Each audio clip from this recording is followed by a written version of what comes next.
Today's episode is about short game technique elements that make the golf ball either go lower and fast or higher and slower, or in other words, no control and a lot of control.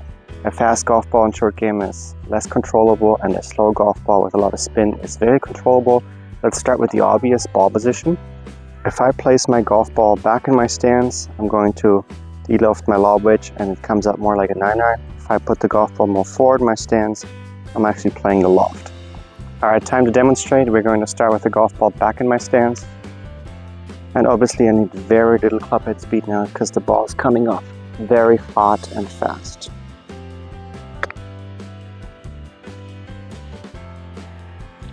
Yeah, not my favorite shot at all. Feels very stabby. So ball position, I'm more forward in my stance. Now I can increase the swing length comfortably. I know the ball is going to come off higher and softer. There you go. That's much more my type of shot. The next thing we're going to talk about is the width of the hand path. So the wider my hands go to the right and to the left, the more likely I'm going to arrive in the moment of contact with shaft beam, meaning the club is going to get de-lofted again.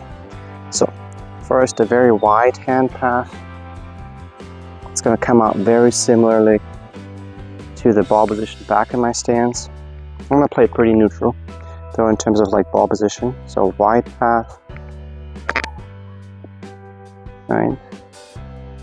That's more the Steve Stricker type chip shot. Works well if you have a good lie. And now a shorter hand path. So the hands don't travel much right and left anymore, but the club face does cover a lot of distance by using my hands. And also here I can use more club head speed again because the ball is actually coming off quite soft again.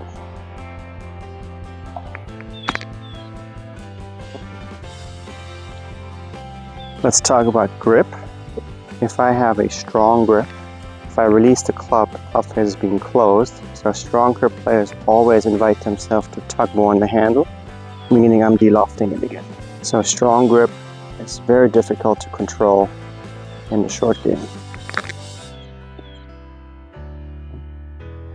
Now if I have a weak grip, a grip that's more over, if I were to do the same thing, the club face would arrive way too open. So what I'm doing now is I'm actually releasing it earlier to square up the face, which means I'm arriving with very little shaft lean. You're going to see a lot of loft. Once again, weak grip, I'm going to add a little bit more club head speed again. So right hand definitely more over, and that's the kind of shot that I really like. Weak hand, club head speed. There you go. One more thing about stance, open stance versus closed stance. If I have an open stance, I'm more likely to swing left and right handle with me. Right, so next the club face once again more de-lofted. There you go. Open stance, drag it, very little club head speed. Yeah, I don't like these at all. Again, these are very hard to do because it's not how you short game.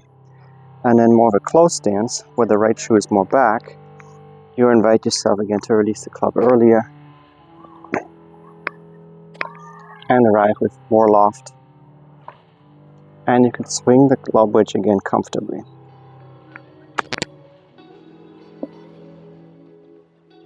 Much more preferred. So if I put it all together, I can technically use every element that makes the ball come off high, soft, and spinny, which is slightly closed stance, right hand weak, and a narrow radius.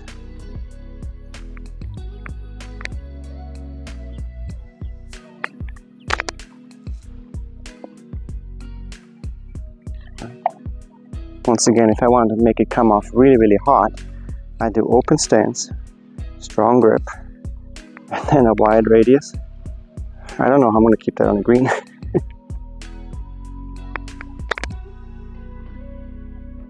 Yeah. And somewhere in the middle is perfect, right? So maybe a slightly closed stance, slightly neutral to weak grip, and then an early release. Starting to mix it up. That was definitely a wider hand path again. We're going to stay narrow here one more time. There you go, that's better.